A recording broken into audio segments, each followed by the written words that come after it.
દિયોદર તાલુકા OBC અનામત વર્ગીકરણ સમિતિ દ્વારા આવેદનપત્ર અપાયું।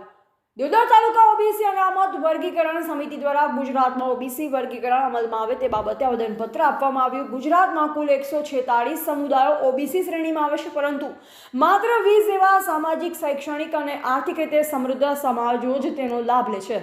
તો બીજી તરફ દેવી પૂજક, રાવળ, બજાણિયા, વણઝારા, ધોબી, મોચી, વાંસકોડા, ભોય, નુતારા, ડબકર, ફકીર, ભુવારિયા, કાંગસિયા, કાગડિયા, ખારવા, મદાર, ભરથર, નટ, બારૈયા, સલાટ, સલાડિયા, વાઘરી, નાઈ, ડફેર, કોળી, ઠાકોર તથા અન્ય 100 જેવા નાના સમાજો વિકાસથી વંચિત છે। આવા સમુદાયને લાભો મળતા નથી।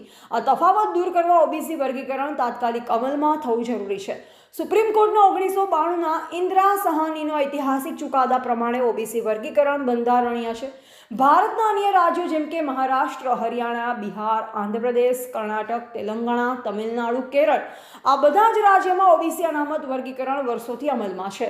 તો ગુજરાતમાં પણ તાત્કાલિક ધોરણે ઓબીસી અનામત માટેની સમિતિ બનાવી વહેલામાં વહેલી તકે ઓબીસી વર્ગીકરણ અમલમાં આવે તેવી માંગ કરવામાં આવી, જેમાં તાલુકાના આગેવાનો, યુવાનો, સરપંચો, ડેલિગેટ તથા શિક્ષણ પ્રેમી લોકો હાજર રહ્યા હતા।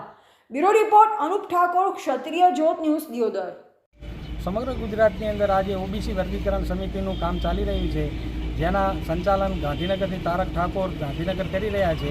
જે અનુસંધાને ઓબીસી વર્ગીકરણમાં જોઈએ તો હાલ જે ઓબીસીનું વર્ગીકરણ થયેલું છે તેની અંદર અમુક સદ્ધર વર્ગો જે નાના લોકોને કોઈ સહાય કે આ ઓબીસીનો લાભ મળતો નથી, એના અનુસંધાનમાં અમે એક સરકાર પાસે રજૂઆત કરીએ છીએ કે નાના લોકોને કોઈ વિભાજન કરો, કે જે ઇન્ટેરિયર છે વસ્તી ધોરણે ગણતરી કરી અને એનું અલગ વિભાજન કરો, અને જેના કારણે નાના લોકો જે વાદી છે, ઠાકોર સમાજ છે કે દેવી પૂજક સમાજ છે, રાવળ સમાજ છે, ગોસ્વામી સમાજ છે, વણઝારા છે, ધોબી છે, મોચી છે, નાઈ છે, આ સમાજને જે કોઈ લાભ નથી મળતા ઓબીસીના, એ લાભ મળે એના માટે કરીને આજે અમે આ રજૂઆત કરી છે।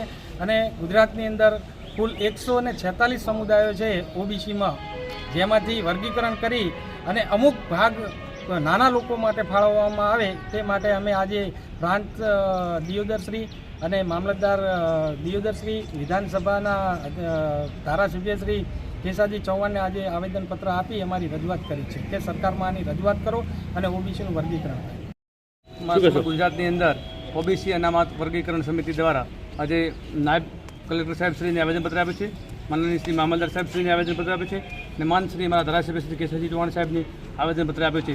મારી એક જ વાત છે કે 146 જે જ્ઞાતિઓ છે એની અંદરથી જે અતિ ગરીબ પછાત વર્ગ છે એવા લોકોનું સરકાર સર્વે કરાવે અને સર્વે કરાવી અને એની અંદર જે અતિ પછાત વર્ગ છે એ લોકોને અલગથી ઓબીસીના મત વર્ગ કરી અને અલગ ઓબીસી આપવા વિનંતી છે સાહેબશ્રીની। અને માનનીય શ્રી કે અમારા યુવાનો 12 પાસ કરી કોલેજ કરે છે, કોલેજ કરી છતાં 2 વર્ષ 3 વર્ષ તૈયારી કરે છે, છતાં પણ નોકરી લાગતા છે ત્યારે ખૂબ દુઃખ થાય છે એ બાબતની અંદર, અને અમારે ખૂબ હેરાન થવું પડે છે અને લોકો ભાગી પડે છે। એના માટે સરકારશ્રીની વિનંતી છે કે અતિ પછાત વર્ગનું સરકાર સર્વે કરાવી અને સર્વે કરાવી અને તાત્કાલિક સરકારને અમલ કરે એવી મારી વિનંતી છે।